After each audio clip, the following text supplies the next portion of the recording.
Tim's News Explosion. Tim's News Explosion. Tim's News Explosion. Tim's News Explosion. Tim's News Explosion. Tim's News Explosion. Tim's News Explosion. Tim's News Explosion.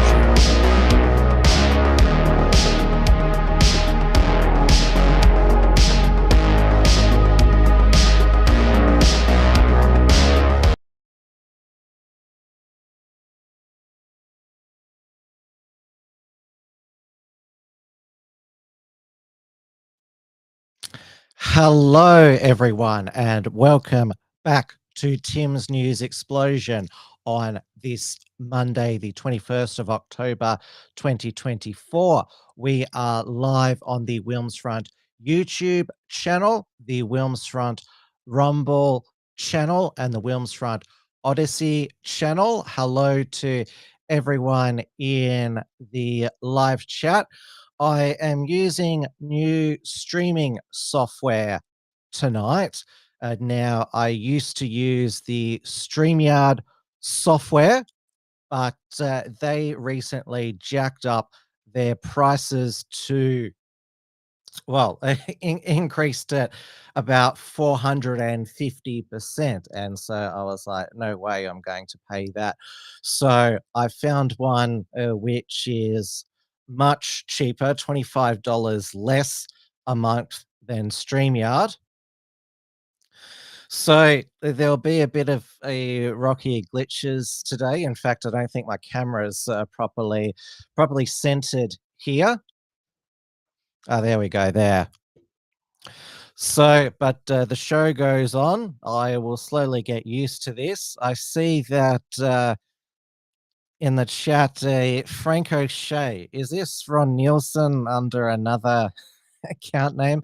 Does this mean you refrain from censoring your fellow Australians, even opinions you don't like, and perhaps the ones that attack you personally? Well, I'm not going to put up with people attacking me personally, but I'm certainly open to opinions that I don't like. There was an account last week, I can't remember the name from, which I constantly brought up on the screen because I was interested in what they had to say. They seemed to be debating in good faith, so that I hope that Frank, Ron, whoever you are, you can certainly stick to the issues, and like the person last week did, and yeah, you've just gone to personal insults, but whatever. You can just post what you want. Hello there, Bruce. He is lolling. As you can see with my new software, it comes up differently on the screen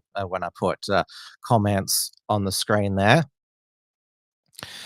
It is 9 p.m. here in Melbourne, Victoria, where we are actually in the middle of our local government elections. So all of the 79 local government areas, LGA, ours is done unlike it is in New South Wales and Queensland, which is in-person attendance polling. It is done by mail-in ballots. The candidate's political affiliation is not disclosed. So you're just given a ballot mailed to where your current address was on Wednesday, the 7th of August. So closed like 2 months ago, before the mail ballots were sent out. And there's a blurb from each candidate. You can sort of tell from the blurb somewhat if they have a far left tendencies, because remember, you're electing people who are going to make decisions to raise your rates, waste your money on a woke crap like Drag Queen Story Time and all of that on various environment, because all of these wannabe politicians at the local government levels, they've all got these grandiose visions of what they believe that they can use their position on the local government to reshape the world. That's why there's these motions on Palestine and Israel.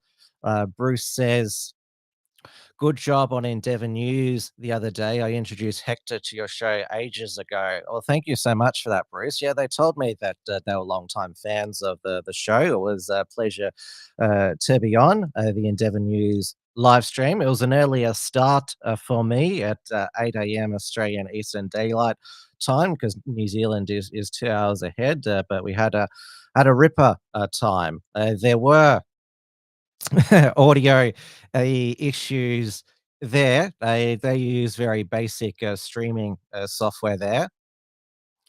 They use free streaming software, but they only to YouTube. Yeah, it's always good to go on someone else's show because, well, you don't have to worry about all of the setup yourself. You just need to make sure that your microphone and soundboard is plugged in, and then you're away. So, and also you just follow the host's lead. You don't need to do much preparation as long as you're across all of the issues that in Australia. Of course, I do the Wilms report on Paul Brennan's breakfast program on New Zealand Reality Check Radio. So that'll be airing tomorrow, and so I bring him a lot of the all of the down under I upside down news is what I'd call it here. So going back to the local government elections, so I am currently in the city of Casey. So I filled out my ballot. I have to thank Rosalie Cristani, a former City of Casey councillor who was sacked. The whole council was sacked in 2020 because of a corruption probe into the former mayor. So the local government minister, Adam Sonrak, sacked the whole council. Rosalie Cristani is also the deputy leader of the Rise Up Australia political party as well. She's not running this time, but she gave me some very useful advice on who the candidates really are. So thank you for that, Rosalie. She was an excellent councillor, but when they decide to sack, they don't just sack the person who's on the council, they sack the whole council. So you must have your ballot paper in the mail by 6 p.m. Friday, October 25th.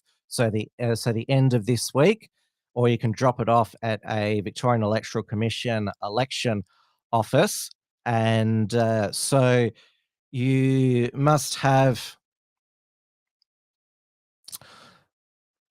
They must be back by Friday, the 1st of November. All postal votes must be received by 12 noon. So if you must post it ASAP because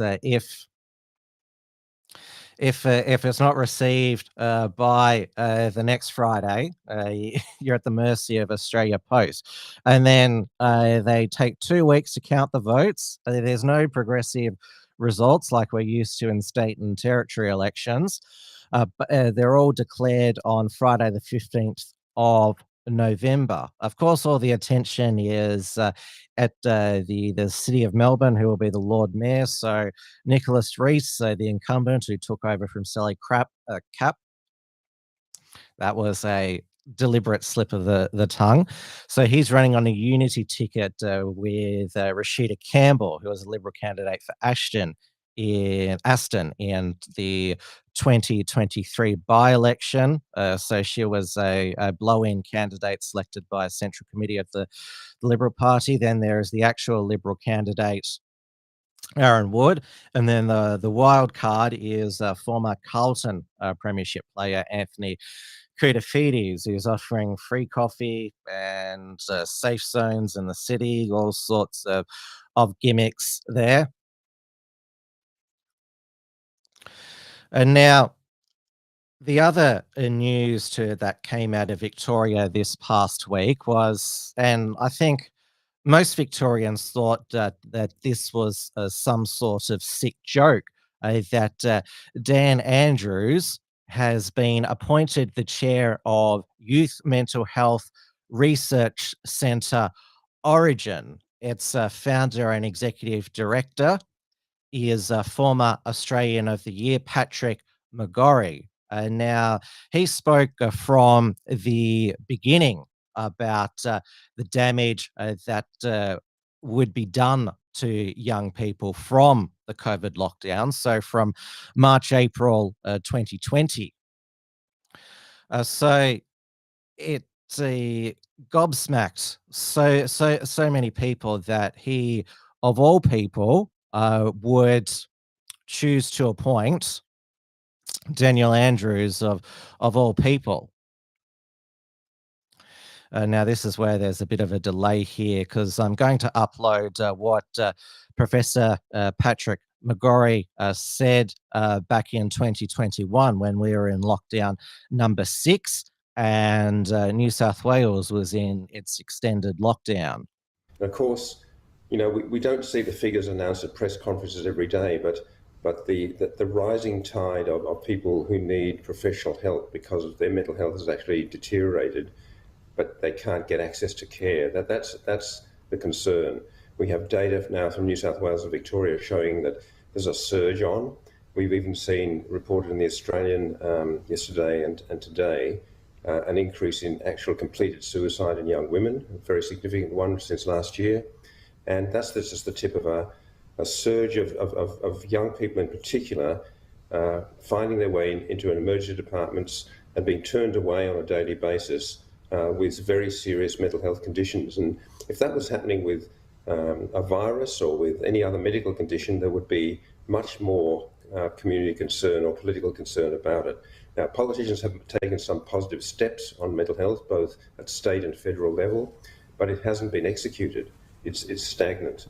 So we actually need the same type of urgency, perhaps with a commander standing up there every single day talking about the mental health toll and what's going to be done about it.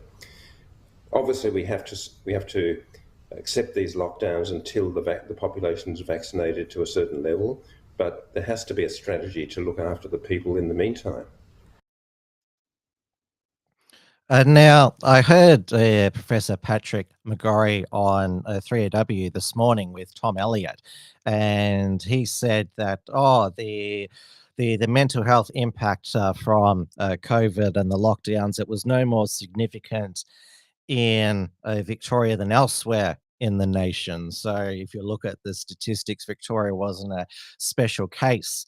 So Tom Elliott, though, said, I just ask the parents in my circle of friends. They'll certainly tell you that it was different. Children in Victoria during the COVID lockdowns couldn't go to school, couldn't socialize with other people. And then because Dan Andrews and his chief health officer, Brett Sutton, who constantly dismissed the mental health impacts of the lockdowns, closed playgrounds because they were hotbeds of COVID transmission, and the mothers would gather and drink coffee, and the horror there that parents and children would get a breather during their 1 hour of allocated exercise. So closed them, which of course was they couldn't even during the hour out go and play on the equipment. But yeah, according to Professor Patrick McGorry, no more significant mental health impact because of those policies. And this was the press release that was put out by Origin last week. And I noticed that on its Twitter X account, turned off the replies because there was so much backlash. So it says that the Origin board is pleased to announce the appointment of former Victorian Premier, so he's called the Honourable Dan Andrews AC, a Companion of the Order of Australia. Remember, he got that at the beginning of this year, which is the highest you can get in the Order of Australia honours as Origin Chair. As Australia's designated centre of excellence in youth mental health, Origin is the largest translational mental health research organisation in Australia and the largest clinical research organisation focused on youth mental health in the world. Mr. Andrews was appointed by the board of directors, filled the position for a 3-year term. And Patrick McGorry said that this is not an honorary position, that he will actually paid for it. Apparently, Dawn Browning is in the chat, but I cannot see her comments coming up on the screen on my new streaming software there, unless Frank is mischievously making it up here. I'll just have to get it on. No, I can't see Dawn in the comments. I don't know what's going on there. Moving on, so it talks about because Dan Andrews had a royal commission into Victoria's mental health system and helped to fund, well, through our taxpayer dollars, fund the development of Origin's Parkville site in Melbourne's biomedical precinct. And so basically, follow the money. That's basically what it is. And also, they're hoping that Dan Andrews, through his political connections, can get more government funding from the state and federal levels. So, yeah, this is what Patrick McGorry says about Dan Andrews now. Mr. Andrews has a proven record as an agent of change with a strategic mindset, which are invaluable attributes for Origin as we continue to lead youth mental health reform while navigating funding challenges to secure the support we need to sustain our vital work. Mr. Andrews has played a significant role in the Origin story, and I look forward to working with him on writing the next chapters. So this appointment is just a couple of weeks after Dan Andrews' successor, Jacinta Allen, reneged on the Labor government's commitment, which was one of the recommendations of this Royal Commission to create 800 new mental health positions across Victoria's mental health services and create 8 regional health boards. Now, Jacinta Allen, in trying to set up her own legacy, although it's more just an extension of what was Dan Andrews, one of his final announcements as Premier, the big housing build. So this was announced by Dan Andrews in the final months of his premiership, and so there was employment and transport precinct where high and medium-sized developments would be approved and built around, and this is what the suburban rail loop, which 35 billion it is so far been budgeted for. The SRL East, as it's known, from Cheltenham to Box Hill. So all of those precincts there, they're going to be high rises there.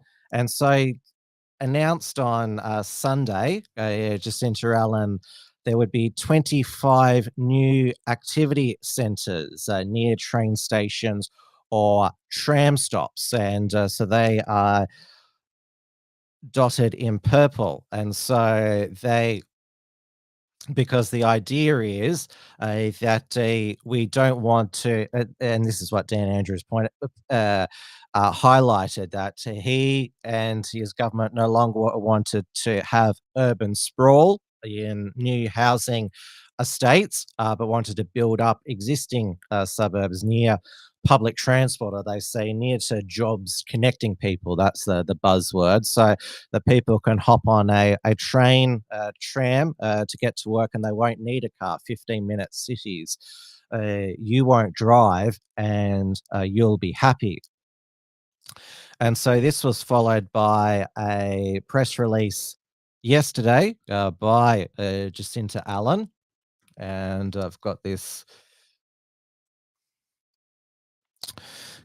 here. Again, I'm getting used to this software as well. So we need more homes close to train stations and trams. Now, Jacinta Allen, she decided that she would announce these new activity centres where there is going to be high, medium density around these train stations in Middle Brighton, which is one of the train stations which an activity centre is going to be around. So going back to this here. So North Brighton, Middle Brighton, Hampton, and Sandringham. So four stations around there. Now, the Liberal member for Brighton, James Newbury, he when when he heard that Jacinta Allen was going to announce it at the Half Moon Hotel, went and got the local NIMBYs there to stage a protest, and I'll show you what happened here. Again, this we'll see. Let's see if this works. I'm just up. Shame, Premier, shame! Shame, Premier, shame! Shame, Premier, shame! Shame, Premier, shame! Shame, Premier, shame! Shame, Premier, shame! Shame, Premier, shame! Shame, Premier, shame! Shame, Premier, shame! Shame, Premier, shame! Shame, Premier, shame! Shame, Premier, shame! Shame, Premier, shame! Shame, Premier, shame!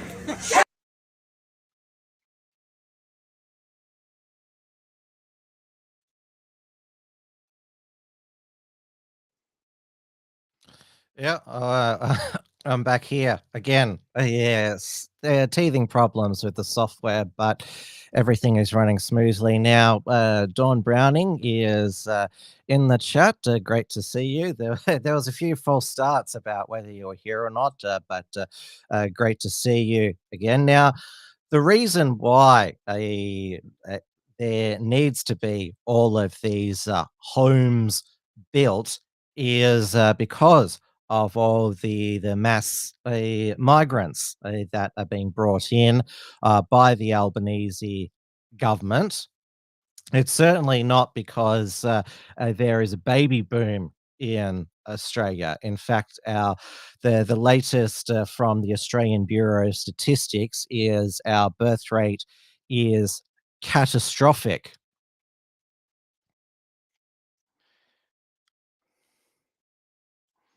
Again, teething problems here. So this is from Macro Business, Leith Van Onselen, one of the few economists who is in the mainstream media talking about the negative impact on Australia's living standards and the wider economy that mass migration has brought us. So, as he writes here, Australia has become a no-go zone for families. So it peaked at in 1960, 3.5 births per couple in Australia. Replacement rate is 2.1, and then you can see it in obviously there was a lot of Australia was very different in 1960, and then it slowly went down in the 1970s, and that was when, well, mass migration started, and so then it flatlined. There was a bit of a boom with Peter Costello's baby bonus.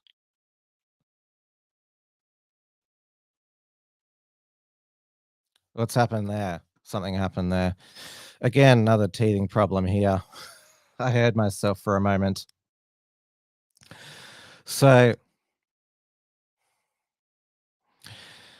Frank says, Tim, your talking point is decidedly liberal. Conservatives have been decrying this since the 80s. Well, I think I'm making the point that none of, well, certainly the Liberal Party, remember they claim that they're going to cut immigration, or what is that? Michael Suka, their housing spokesman, said, reorientate mass migration, because, well, what is the argument is that we need to import more migrants to build all the homes, but of course, where are they going to live? Because remember, as we've seen through these protests outside the Home Affairs departments in our major cities, temporary migrants, student visa holders, they're all demanding permanent visas. And then it's also been brought up recently, the family reunion policies. So if one gets their foot in the door with a permanent visa, then can bring along their whole family. And then there was, I saw another interesting statistic recently, that the group, the country of birth, where outside of Australia, who are buying the most new properties are from India. And also, India is the #1 holiday destination for Australians now. That is just people who've immigrated from India going back home. And now going back here, not surprisingly, in Greater Melbourne and in Greater Sydney, that is where the fertility rate is the lowest, and also Greater Hobart as well. That's because there's a lot of retirees here. So,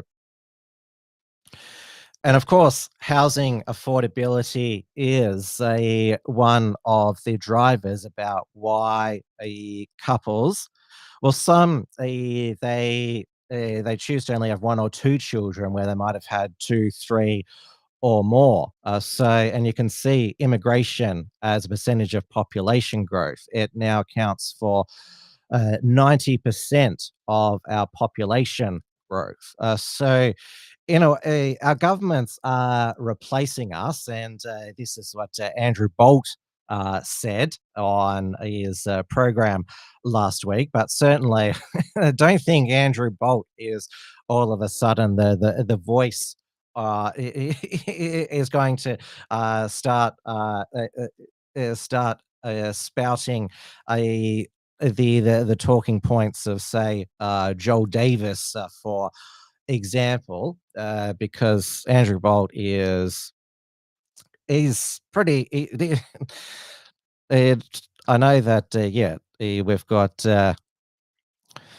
we've got Frank here accusing me of being a liberal. Andrew Bolt is a liberal at heart. Well, he's also a neoconservative as well. Margot's joined the chat. Yeah, I know so many Indians who go back there for holidays. How often do you go back to the Philippines, Margot? Just out of curiosity, because we know that when we did the top 10 of mass migrants to Australia, the Philippines was in number 10. Keep getting these news spams from Arjit Dacey. India launched the global sovereign ratings platform of Care Edge at Gift City. Dawn Browning says, did those who opened the gates of Toledo to all the incompatibles also open up the gates to the Anglosphere? Well, there's some white Anglo dysphorias who live and work in China, Southeast Asian countries, and also India, but it is it is an extreme minority. Now, of course, the other justification of why we need to import mass migrants into Australia, I'll go back to full screen. Shame, Premier, shame! That wasn't a good idea. There I am, back here now. So yeah, again, with this, because it's got this various scene system, but I can only put in so many different videos into the streaming software. So StreamYard, before they jacked up the prices, you could upload unlimited videos there. Well, with this new software I'm using, it is not the same, but it's good in other ways. Again, work in progress. Now, they're trying to get because Japan is one of has long had a what is that a Japanese Japan policy, but because they have an aging population, low fertility rate, South Korea's is even more catastrophic. Their politicians are being pressured by the globalists to just open up the floodgates to mass migrants to look after their old people. And if well, you certainly shouldn't send your parents to aged care centres, but that's where a lot of these migrants end up working. Also, childcare, disability care. It's often to see you often see a disabled or elderly person with an Indian helper, support worker, out in the shops. And of course, there are also Uber drivers, cleaners, and very unimposing security guards as well. So yes, this is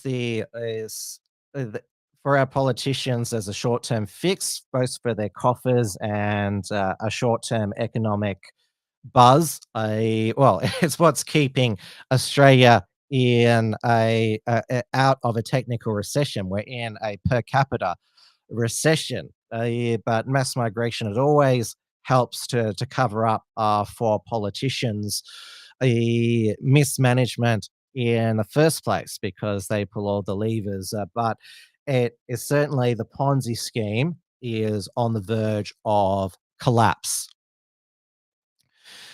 We also had Jacinta Allen today announce that she was going to be discounting stamp duty for a year, which is almost that's almost unheard of, a tax cut by the Victorian Labor government.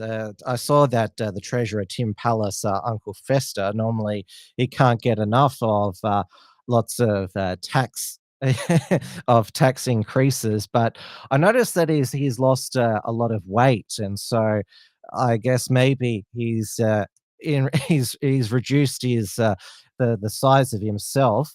So I guess he is reducing taxes as well. So yeah, this is so it's a big saving. So Victorian using the concessionary buy, so it's only for off the plan apartments, units, flats, townhouses. Now, townhouses, they are because obviously what the Great Australian Dream is a house and a backyard. Now, townhouses are next to each other, but I've lived in a townhouse. They do have a backyard as well, which does it's yours and gives you a bit of privacy. But the townhouse complex I lived in was a gated community, which that probably become popular because obviously with a lot of home invasions and carjackings, you probably need to live in a gated community to protect yourself. That's what a lot of the whites in South Africa live in, gated communities to protect themselves. So it says a Victorian using concessionary buyers off the plan before construction work starts could pay around $28,000 less on a $620,000 apartment, duty slash from around $32,000 to around $4,000. That is, Jacinta Allen's gone crazy for for stamp duty cuts. So grab it while you can, if you can actually afford it. So this is all part of the big housing build. So 300,000 additional homes across Melbourne by 2051. So Is that going to be enough for all of if the current rate of mass migration continues? Now, certainly, one man who certainly can afford a large property is Prime Minister Anthony Albanese, buying a $4.3 million clifftop mansion in Copacabana on the Central Coast. Copacabana. Remember that Barry Manilow song? I was thinking of last week with the Victoria Police sergeant who was accused of doing a Nazi salute and saying "Hail Hitler," Mandy Feingan. I was thinking of another Barry Manilow song, Mandy. Oh, Mandy, when you gave the Nazi salute and said "Hail Hitler," you got suspended with pay. Oh, Mandy. You'll likely be charged, oh, Mandy. And I think somebody needs to make a full Copacabana reworded version with his name was Albo. He's engaged to Jody. That was his justification, Anthony Albanese, for buying this property because his fiancée, Jodie Hayden, is a coastie, and that's where her family is. Now, to finance this purchase, he earlier in this year, in May, sold his Dulwich Hill investment property in Sydney for 1.85 million and evicted tenant Jim Flanagan, which is not a good look for a party that wants to protect renters. He said he was a good landlord. He charged Jim Flanagan half the market rent for 4 years. And it was also revealed by Sharry Markson midweek that back in June, Anthony Albanese held a press conference where he personally spoke about his government's $100 million in federal funding for the upgrade of Avoca Drive on the Central Coast, which is the main road to his new clifftop mansion, which maybe he, while he was there, decided to look at the local listings and found this property. I remember that deputy leader of the opposition, Susan Ley, back in 2015, she had to resign as health minister because during a ministerial trip to the Gold Coast, she fit in a property purchase, which was considered improper. So I hope that Anthony Albanese hasn't done that as well, because that would be very improper. Now, of course, the fact that he is purchasing this property during there's people who can't even afford their rent, let alone can afford to purchase a home. It's seen tone deaf. The timing is wrong, but maybe he wasn't going to get a better deal, and perhaps that's what Jody wanted. Like, right, I want a home here. Maybe she wears the pants in the relationship. I know that the Danger Dan Andrews satirical account calls Jodie Hayden my freeloading rent-a-girlfriend, which is quite rough. So the home that Anthony Albanese is currently living with is the one that he shared with his ex-wife, a former New South Wales Deputy Premier Carmel Tebbit. They only had one child, Nathan, so certainly Anthony Albanese hasn't contributed much to the fertility rate. And so it was described by some as his Hawaii moment when Scott Morrison left overseas and lied about it while Australia was the Black Summer was underway. Now, apparently, he asked the opinion of his staffers and friends, and they told him not to do it, but he did it anyway. Again, maybe because Jodie demanded it. Who knows? But it also seems like he's about to check out, that he's thinking about retirement, because he is actually our oldest prime ministers, well, oldest first term prime ministers. Obviously, John Howard, when he lost office, was a 68, though he was elected when he was 56. So Anthony Albanese was elected at age 59, and he's 61 years old now. His spin is that I'm young compared to the people that all of these conferences, international conferences that I go to. Keir Starmer is in his 60s as well. And last night, Anthony Albanese, he was one of the guest team team members on the return of Spicks and Specs, that a long-running ABC music quiz show hosted by Adam Hills and has the team captains Miff Warhurst and Alan Bro. Now, Anthony Albanese, of course, loves to rub shoulders with the rich and the powerful, the famous, and be at these cultural events. Remember him sculling a beer at Gangs of Youth. And so, but again, this just seems like he's the prime minister now. He's not like the infrastructure minister like he was in 2013 when he guest hosted Rage. Now, despite Anthony Albanese being a Republican, it's official Labor Party policy that Australia should become a republic. As the Prime Minister, he has had to, do the official duties on King Charles and Queen Camilla's trip to Australia. So touchdown on Friday evening in Sydney. So they just went for a bit of sightseeing on Saturday and then went to the New South Wales Parliament on Sunday, and then to Canberra at Parliament House.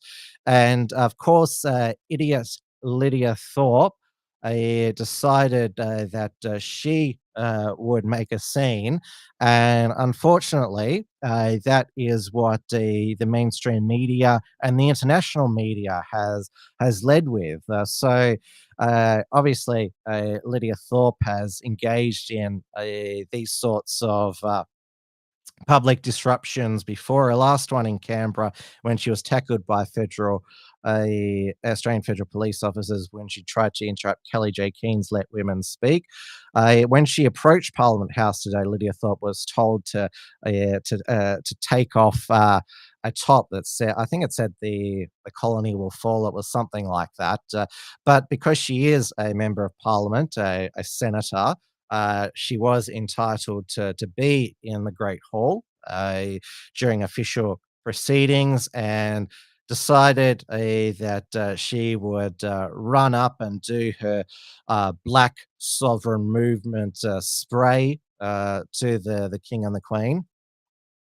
You committed genocide against our people. Give us our land back. Give us what you stole from us. Our bones, our skulls, our babies, our people. You destroyed our land. Give us a treaty. We want a treaty in this country. You are a genocide. This is not your land. This is not your land.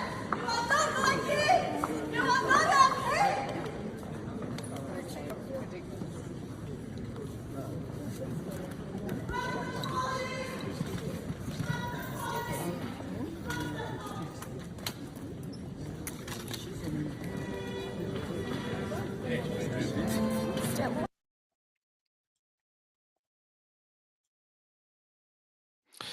And now you could see that they were quite bemused, the King and Queen. Though King Charles, knowing his politics, is probably sympathetic to Lydia Thorpe's confected grievances. I've previously mentioned that when he was the Prince of Wales, his Prince's Trust charity, which I assume Prince William has taken over, basically almost exclusively helps non-Indigenous Brits, so blacks and browns, and of course reaffirmed his support for multicultural Britain after the recent UK riots. And remember, he's the king. He does still have the absolute power if he wants to basically give the Aboriginal industry even more of what they want. The it ended up that the thing that was most unpleasant for King Charles was not Lydia Thorpe's spray, but was an alpaca sneezing on him, which I don't know why it was allowed near the king. Hopefully, he doesn't catch some alpaca virus. That's not the new pandemic. Though last week we had an announcement by the federal health minister Mark Butler and the Commonwealth Chief Medical Officer Paul Kelly, that they were providing an additional $95 million in investment in preparation for bird flu, or as the current strain is known, highly pathogenic avian influenza H5N1. Now, over in the United States, there is currently 13 Californian cattle farm workers who have caught bird flu from cattle. And that's because they are testing all of their cattle herds. And remember Trump's golden rule: if you're going to if you're going to test more people, you're going to find more cases. And there's also found 4 today at poultry farms in Washington state. And then there was a mystery case of bird flu in somebody from Missouri. Auditing Australia is in the chat. Hello, streaming from CNC tomorrow at Potts Point Navy Yard and the Opera House, approximately at 4:30. Are you up in Sydney auditing Australia? That is great to hear. Bruce says that Lydia Thorpe is right, though the Royals are genociding her people, white people. Well, she is half white. Remember her white father, Roy Illingsworth. Remember she decided that she would take her mother's name, Thorpe, because they're a famous Indigenous family, sort of like Indigenous royalty in a way, the Thorpe family. But going back here, so yes, so there will be this. So far, they've given 7 million to bird flu. So there'll be 37 million invested to protect Australian agriculture. So this includes vaccinating birds. So even though we've had some poultry farm outbreaks here in Victoria, our wild birds haven't been infected yet. So there will be $36 million to accelerate protective action for threatened species. And also there is $22 million to strengthen public preparedness by increasing the number of ready-to-use pandemic flu vaccines in the national medical stockpile. Is there an actual facility with all of these vaccines and other things there? They're just sitting in a warehouse. While human infections with avian influenza virus are rare, the interim Australian Centre for Disease Control is focused on ensuring Australia is as prepared as possible for any potential case of human infection. The one human case that we've had was in a boy who had returned from travel to India. There's probably lots of human cases of bird flu in India, but they're not testing because they've got other priorities there. So yes, the Commonwealth Chief Medical Officer Paul Kelly, who's actually making plans to retire, is also the interim Australian Centre for Disease Control, because the CDC in the United States has always worked so well. Dawn Browning, you got to be careful that you're not patient zero for bird flu. We got 3 more chooks. Gertrude, Miss Sure Massey 2, and 14 are their names. Well, if you're over in the Starmageddon UK, you have to register your chickens now. That's our one of his bird flu prevention policies. There have been people lobbying for all backyard chickens to be registered in Australia. I don't think it counts if you register your chickens as a comment on my on Tim's News Explosion, Dawn. You'll have to send that in to the agricultural department. I guess the current agricultural minister. I think it's Julie Collins. Let me have a look. None of the Labor Party front bench have any actual agriculture experience. Yes, she is agriculture, fisheries, and forestry minister. She's the member for Franklin in Tasmania.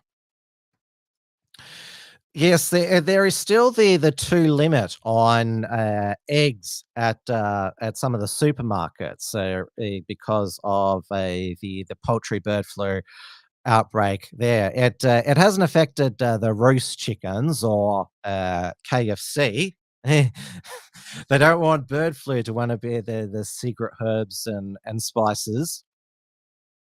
So yes, monkeypox, mpox. That was the new strain clade. That was always going to be a bust. We're still getting lots of new weekly cases here in Australia, but again, almost exclusively concentrated in men who have sex with men. Yes, they did crash the website in the UK by registering roast chickens. That was excellent. Just like they crashed the Scottish police website, reporting all of those word hate crimes with Humza Useless's hate crimes bill, which of course Jacinta Allen is wanting to emulate here in Victoria as well.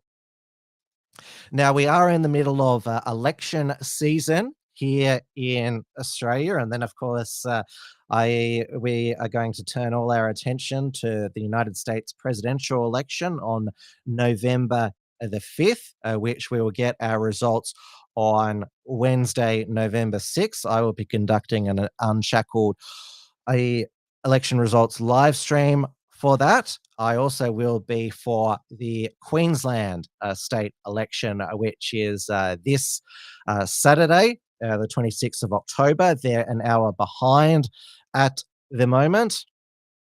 So there was just a couple of polls that were published because it's the final week in the Queensland state election. Now, the LNP in the latest Courier Mayor poll, they were ahead 55 to 45 two-party preferred, though Stephen Giggles Miles is amazingly the preferred premier. And so this was the front page. No, that wasn't the front page of the Courier Mail. This was all guns blazing. Miles lifts better as premier, but not enough to muscle Labor to victory. And he decided that he, as part of his campaign pitch, he would film himself doing 100 bench presses, clearly trying to emulate the fitness strategy pitch that got Peter Malinowskis elected Premier of South Australia, took his shirt off and jumped in the pool in the final week of the South Australian state election. And then, of course, Chris Minns, New South Wales Premier, won in March 2023, an active man as well. In fact, one of the Young Labor accounts when Minns and Malinowskis were in Sydney for National Cabinet.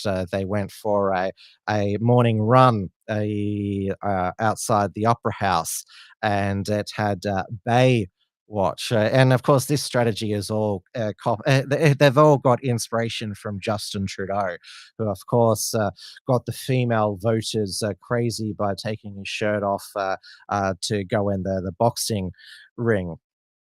And of course, this Helen Dale, I think she coined the term, a author, lawyer, and former advisor to Liberal Democrat David Linehelm, women voting with their fannies. It goes back to why John F. Kennedy won in 1960. Well, he got a little bit of help from his friends in Chicago and Texas there.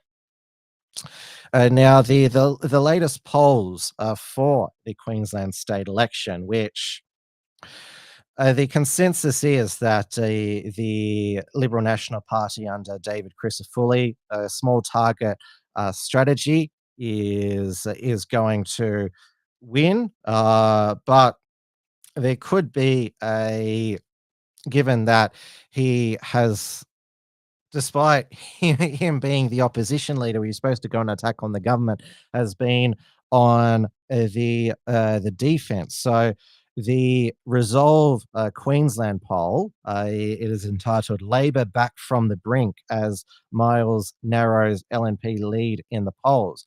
So the two-party preferred is LNP 53. It's a merged party in New South Wales, and Labor 47. So the primaries is a Liberal National Party on 40, the ALP on 32%, the Greens on 11%, One Nation on 9%, and Katters Australia Party on 2%. Now, the Katters Australia Party, they always get 3 seats. Their state leader is Bob Katter's son, Robbie Katter, the member for Mount Isa. Now, he pledged that he would introduce a bill to repeal Queensland's abortion up until birth laws, which the Labor government and Anastasia Palaszczuk passed in 2018. And this is something that Stephen Miles and his Labor women, again, what is a woman, have been campaigning on. In fact, they there was some pro-abortionists who harassed a LNP MP who voted against abortion up till birth in 2018. Really quite intimidating, nasty stuff.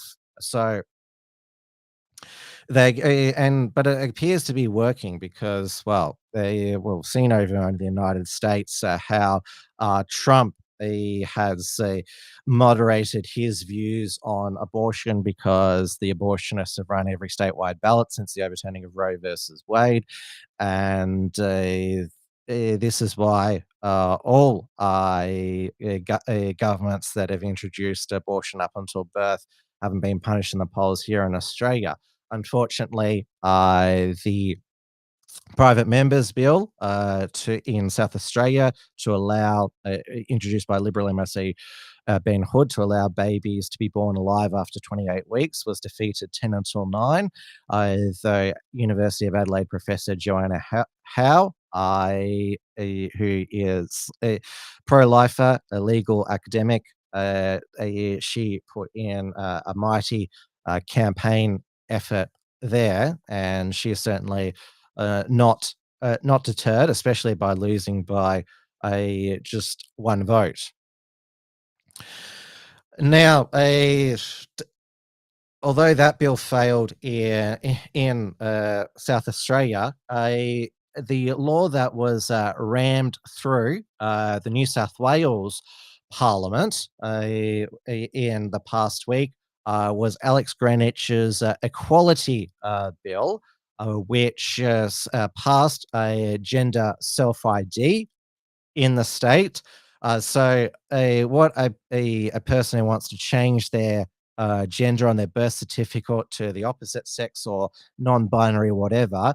They just need their own stat deck, and a stat deck of somebody who's known them for more than 12 months who say, yeah, they definitely are transgender, and then it's changed at the Register of Birth, Deaths, and Marriages. Now, it was rammed during a week. It was only last Sunday that Chris Minns, New South Wales Premier, announced that he would be supporting Alex Wrench's equality bill.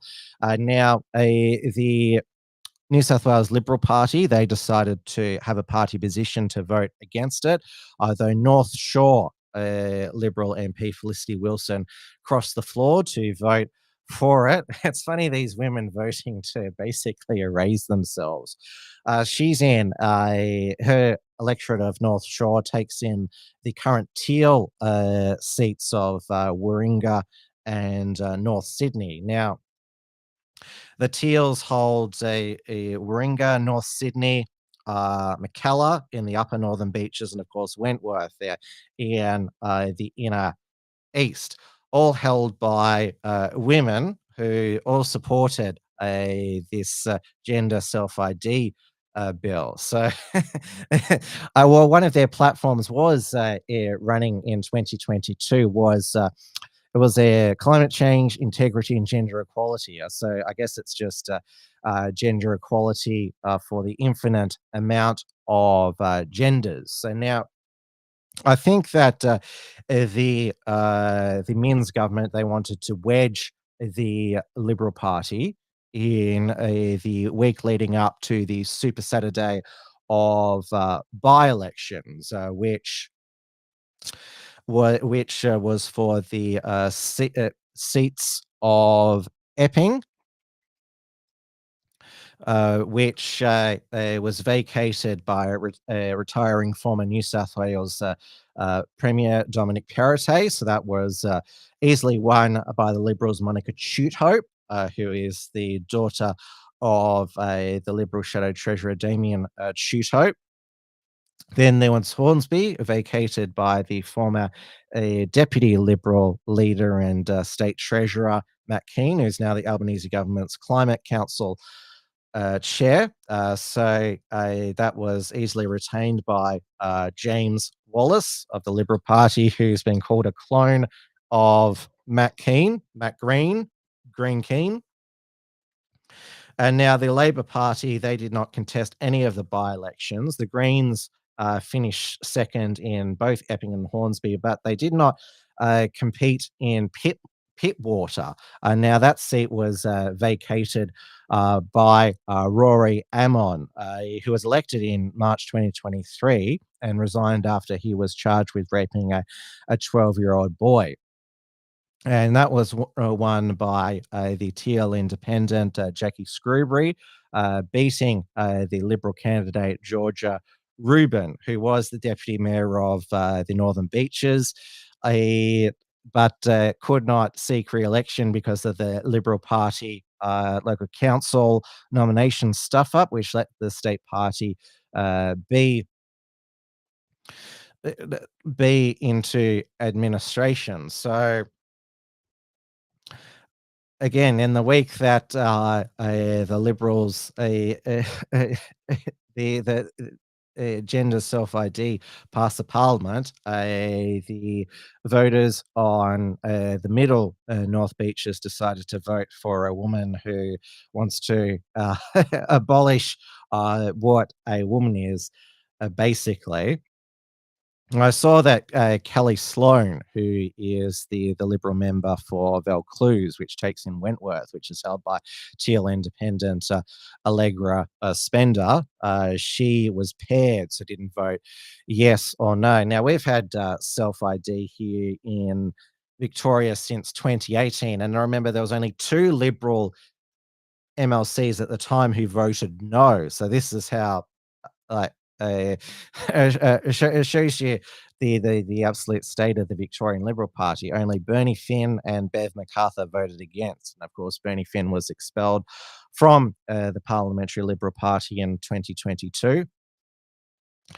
So, yes, New South Wales Liberal Party, they decided to take have a more you would say firm position than the Victorian Liberal Party. Though despite the problems in the Victorian Liberal Party, John Pesciuto is still ahead in the polls. Now, the other election on Saturday, which wasn't on the national radar at all, the ACT election. Well, it's basically, the ACT government, because it's a territory, it's basically just an enlarged city council. So there's no city of Canberra.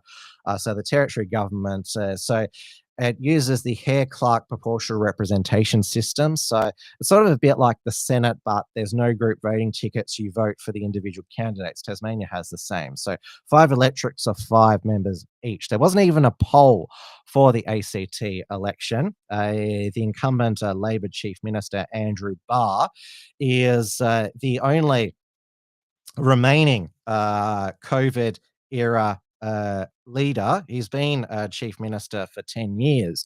But the Canberra Liberals leader, she catapulted into the national news after a tense exchange that she had with a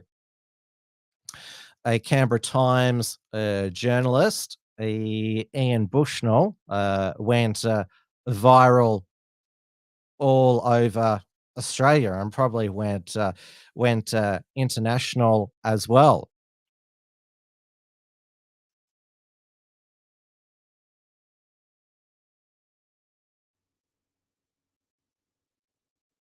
Isn't it late in the day for Andrew Barr to still have not submitted costings for his policies?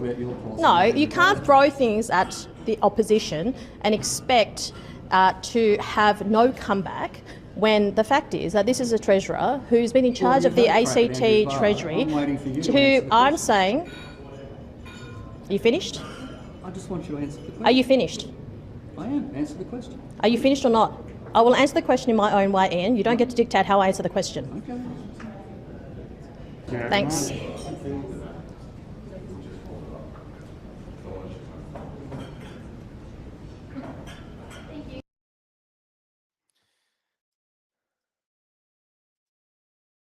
And now she apologised for that after that outburst, Elizabeth Lee. Though opinion was divided. Some thought that it was good of a political leader to give it back to the journalists who think that they're holier than thou. But also others said that it showed ill discipline, that if you want to be a political leader in government, you've got to show more composure than that. Elizabeth Lee, she is a South Korean immigrant. I think she moved to Australia when she was 7. So she speaks with an Australian accent. So she is going to be challenged for her position in the aftermath of the territory election because the result was a 7th consecutive term for the ACT Labor Party. So they've been in government for 23 years. They have been in a coalition with the ACT Greens for 12 of those years. Actually, yeah, 12 of those years, yep. So I hope that this isn't emulated in Victoria, but it's a town. Canberra is a city full of public servants. They vote for their self-interest. So there's 1 seat in doubt, but the ALP has 10. The Liberals have 9. The Greens have 3. They have lost 3 of their seats at the expense of there have been 2 Canberra independents. One is aligned to the federal ACT Teal Senator David Pocock, the only male Teal. So this will extend. Andrew Barr said he's been in the job 10 years, so he said he still intends to serve another full year term. So the biggest issue in Canberra basically is the light rail. That if you've been to Canberra recently, so that's through the northern bit of Canberra, and then they're going to extend it down across Lake Burley Griffin down to the south near Parliament House. So not a lot of change there in the ACT. Remember, it was the only jurisdiction in Australia that voted for the Voice, and Elizabeth Lee was one of the few state, Liberal leaders, I should say, to back the Voice. The other was Mark Speakman, the New South Wales Liberal leader. Dawn Browning says, "Flipping heck, Miss Lee." Yeah, that's a good pun there. Isn't it late in the day for Andrew Barr to still have not submitted cost? Oh, there we go again. We'll just hide that there. There, I'm back here. Again, teething problems. So now back to New South Wales. The biggest story of the past week was not the gender self-ID that was being passed before the state parliament. It was the fact that a bartender who worked at the GWS Giants Wacky Wednesday Troubled Couples a comedy skit, probably with piercings and blue hair, decided to dob them in to the AFL. And so there was the captain, Toby Green. He came dressed as Ray Gun. Apparently, he wasn't sanctioned for that, but he was fined because he was the captain not showing leadership. This was now the chief executive of the AFL, Andrew Dillon, nicknamed the Dill, and this was certainly a press conference worthy of a deal. So Josh Fay, a GWS player, this is the full sanctions, dressed as a former NRL player, and Jake Ricardo as a taxi driver. In the course of the skit, Fay simulated inappropriate acts on a sex doll. Ricardo was not involved in that part of the skit. So that was Josh Fay was obviously dressed as Jared Hayne, who was convicted of rape but had his sentence overturned. Toby McMullen and Cooper Hamilton simulated the September 11 terrorist attacks on the World Trade Center in costume related to that event. I didn't know that the Twin Towers were troubled couples. Well, I guess, they both let their demise. Who was dressed as Building 7? Who was the American Airlines hijacked flights? Harvey Thomas dressed as a particular professional sportsman, which was as Josh Giddey, and Joe Fonte as a girl acting inappropriately in a costume related to the event. So he was playing the teenage girl that Josh Giddey had sex with. And Connor Uden and Lockie Whitfield enacted a scene from the movie Django Unchained characterizing slavery. That might have been the one that was rumored to be about P. Diddy.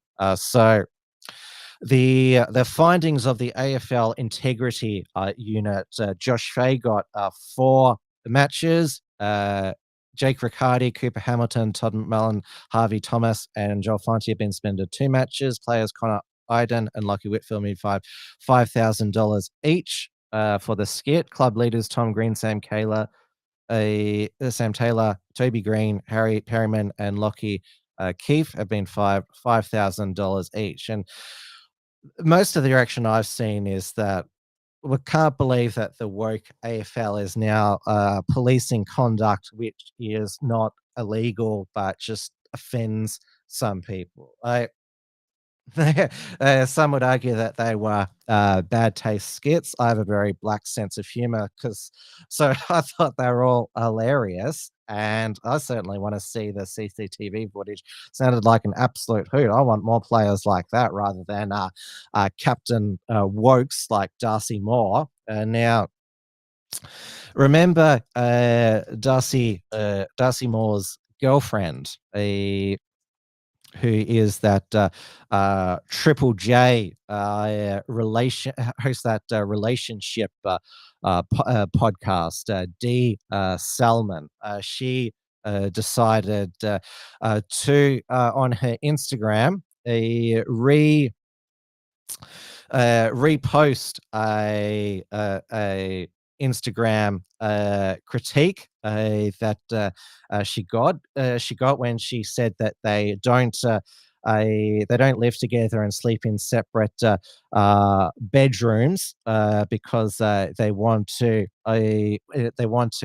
fight the heterodynamic patriarch learned behavior, and so she decided to highlight these comments. Darcy has fame, money, elite football skills, yet traded his gonads to a feminist witch. And so D. Salman said that this immortalizing the highest compliment I've ever received. Now, remember, Collingwood didn't make the finals. This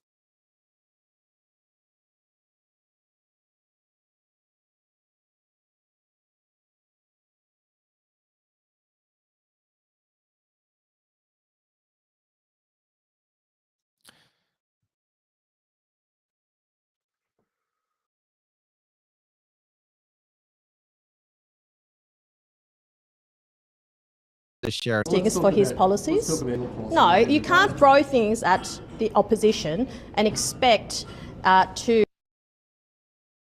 Am I back now? That was just a glitch there. I should go to the comments here. Just let me know how everything's going here.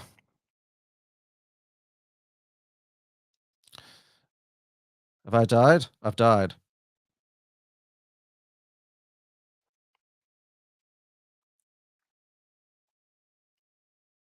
I'm back.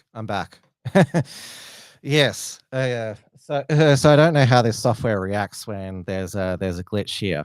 And now, I think that's all the Australian news. Let's go over to the United States presidential election. It's the final.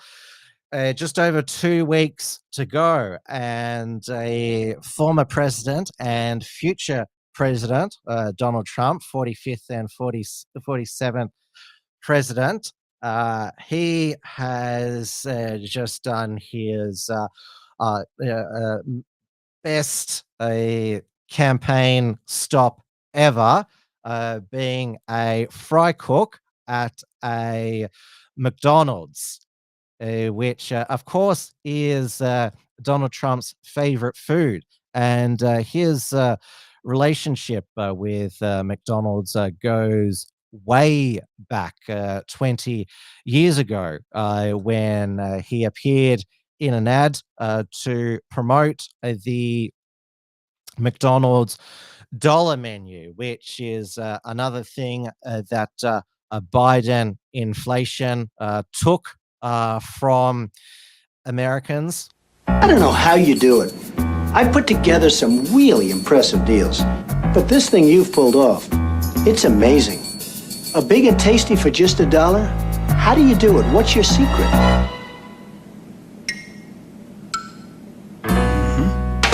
Got a buck? You're in luck. Because you can get a delicious beefy big and tasty, a McChicken sandwich, and lots of your other favorites on McDonald's dollar menu every day. Together, Grimace, we could own this town. I remember here in Australia, the dollar menu became the loose change menu.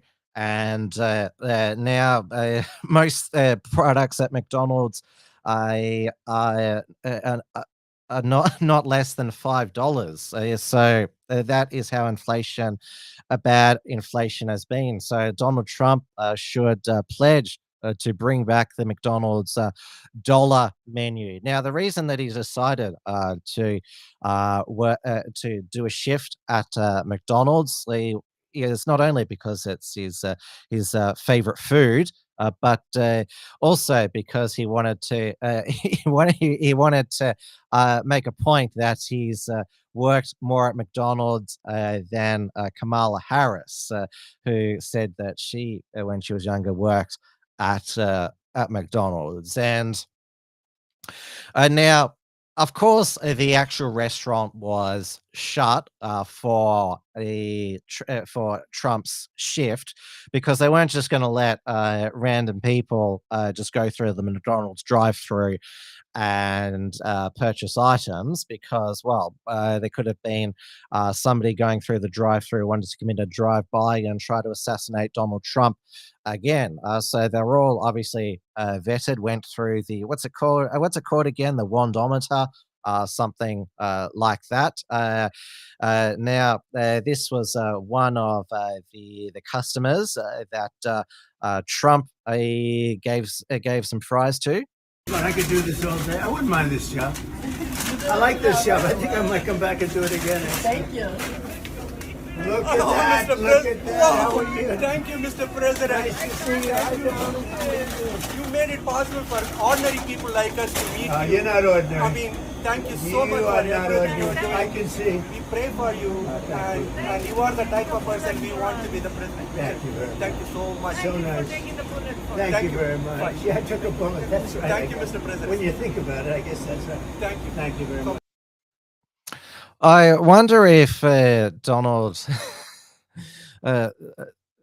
Trump, he chose not to wear a hat in the kitchen. I thought that he may have wanted to, just in case there was a hair malfunction there.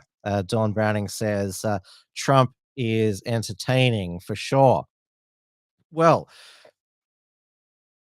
before he was deep frying and fries cooking, he was roasting Kamala Harris and the Democrats at the Al Smith charity dinner.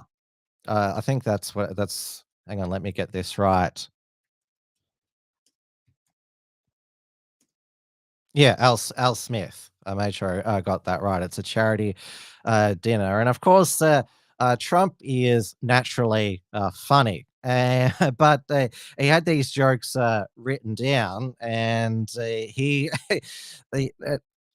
sure none of them fell flat. They were all absolute winners, knocked it out of the park. And you saw Chuck Schumer next to him laughing along as well, probably because Donald Trump is actually funnier than. I used to think the Democrats were crazy for saying that men have periods, but then I met Tim Walz. Well, I'd better wrap up because Mayor Adams told me earlier that I needed to make this one very quick, especially the city has reserved this room for a large group of illegal aliens coming in from Texas. There's a group called White Dudes for Harris. Have you seen this? White Dudes for Harris. Anybody know? Are some of you here? White Dudes for Harris? Doesn't sound like it. But I'm not worried about them at all because their wives and their wives' lovers are all voting for me. A major issue in this race is child care, and Kamala has put forward a concept of a plan. A lot of people don't like it. The only piece of advice I would have for her in the event that she wins would be not to let her husband, Doug, anywhere near the nannies. Just keep them away. That's a nasty one. Chuck Schumer is here looking very glum. Doesn't he look glum? He looks glum. But look on the bright side, Chuck, considering how woke your party has become. If Kamala loses, you still have a chance to become the first woman president.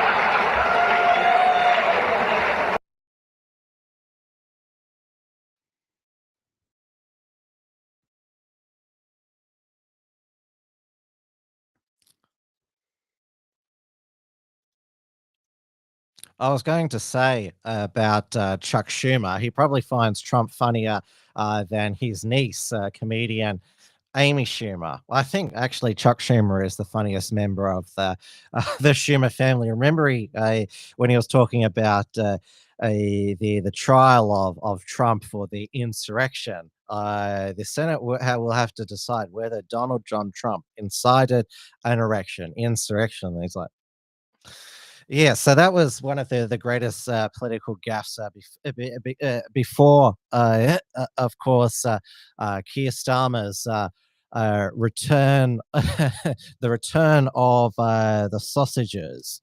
And now, Israel, they have had a decent strike rate recently in killing Hamas, Hezbollah leaders. So they managed to kill the Hamas leader Yahya Sinwar, who is seen to be the mastermind behind the October 7 attack.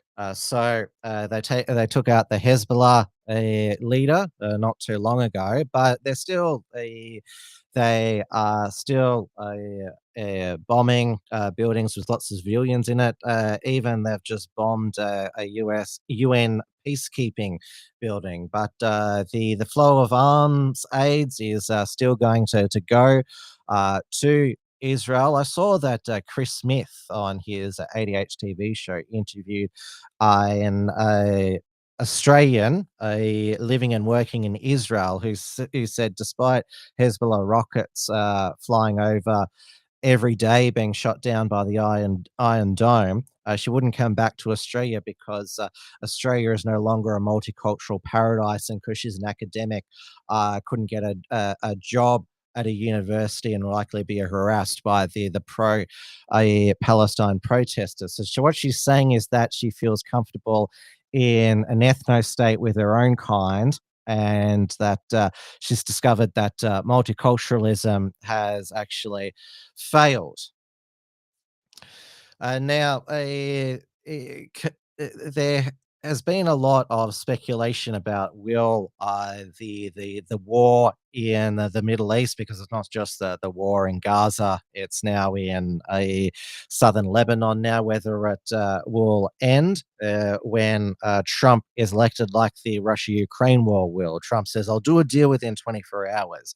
But Benjamin Netanyahu, the war is the only thing keeping him in power. I saw that Andrew Bolt wrote in the Herald Sun today that Benjamin Netanyahu was the Churchill of our time. I thought that was Zelensky. Well, Winston Churchill, after the Second World War ended, Churchill was voted out in a landslide. Clement Attlee, Labour leader, was elected Prime Minister because the British people thought that without an election for 10 years that the Labour Party was in a better position to rebuild the country. Now, Kamala Harris, she had another train wreck interview, decided that, well, she'd show how, she decided to show how I'm willing to do lots of interviews now by going on Fox News with Brett Baer. And now Brett Baer is a straight newsman, but unlike MSNBC, MSDNC, and CNN, I wasn't going to let her get away with not answering questions. And her answer was about whether it was immigration, inflation, anything. What about Donald Trump's policy? Always deflecting to about Donald Trump. And she turned up half an hour late to the interview so they could film for less. Brett Baer said Kamala's staffers were like, you stop it now. So they're probably having mass panic attacks there. So Trump is back ahead in Nate Silver's 538 average. All of the swing state polling is in Trump's favor. I'm extremely confident that Donald Trump is going to be the 47th president. I still think in the Queensland state election, the Liberal National Party will fall over the line, though it seems that, well, the Labor Party, with the recent polls, think they're still in with the sniff to get something. It's not going to be a Campbell Newman style landslide like in 2012 when the Labor Party was reduced to 7 seats. So join us on a Saturday, the 26th of October, from 7:30 p.m. Australian Eastern Daylight Time, which is 6:30 p.m. in Queensland, Australian Eastern Standard Time, so half an hour after the polls close in Queensland. So I'll be joined by Stephen Berry from Mr. Berry, making a return, and also Ben Shand, the Dusty Bogan, and there will also be many other Queenslanders joining us as well. And then, of course, the big one, the Unshackled's US presidential election results live stream. That'll be on Wednesday afternoon, starting around about lunchtime. Now, remember, I cannot do this, bring you these programs without your support. After all, I had to pay for this new streaming software, which I think I'll get used to eventually. I think I've just lost. Where have I got screen share here? Yeah, what's happened here? Yeah, here we go here. Yep, so you can support us over on Substack, a $5 per month, annual $50 per year, and founding member $500 per year. So the unshackled.net, the unshackled.substack.com, that's where our Unshackled Productions archive is now, and where I send out email alerts for our upcoming Unshackled productions. Then there is our Unshackled membership. So I still use the unshackled.net for all of our written articles. So bronze $5 per month, silver $10 per month, gold $25 per month, platinum $50 per month or per year. It's $50 per year for bronze, silver $100 per year for silver, gold $250 per year, or platinum $500 per year. Now, of course, as I mentioned before, Reality Check Radio, my weekly Wilms report with Paul Brennan on his breakfast program. It's his birthday today. So now Dewey Jabor, his dialogue is on hiatus at the moment while he has a holiday in Japan. So here's the dialogue is being hosted by ex-Nationals politician Simon O'Connor there. So I will see you all next on Saturday for...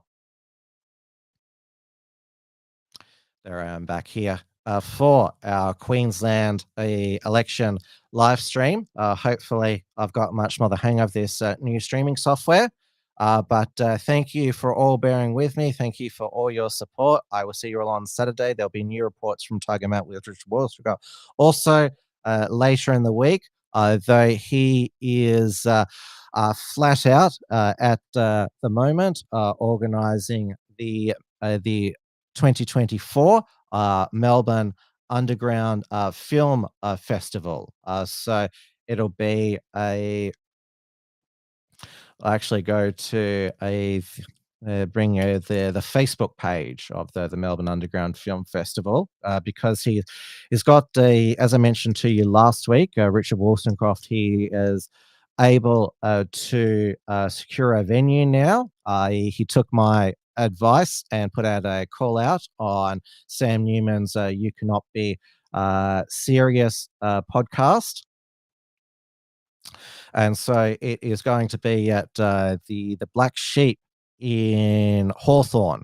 So MUF 2024, the slogan is frankly, so mid to early December. So I'll bring you more details, and of course Richard will be obviously filming a promo that will be on the report from Tiger Walton or will publish on the Unshackled. Sadly, Richard lost the patron of the Melbourne Underground Film Festival, Frank Housen, who died earlier this year, just at the age of 73. So Vale Frank Housen. So thank you so much for watching. In the meantime, stay safe, stay sane, stay free, stay optimistic, because there are it's going to be a good end to the year. I just know it. Good night, everybody. Tim's news explosion. Tim's news explosion. Tim's news explosion. Tim's news explosion. Tim's news explosion. Tim's news explosion. Tim's news explosion. Tim's news explosion.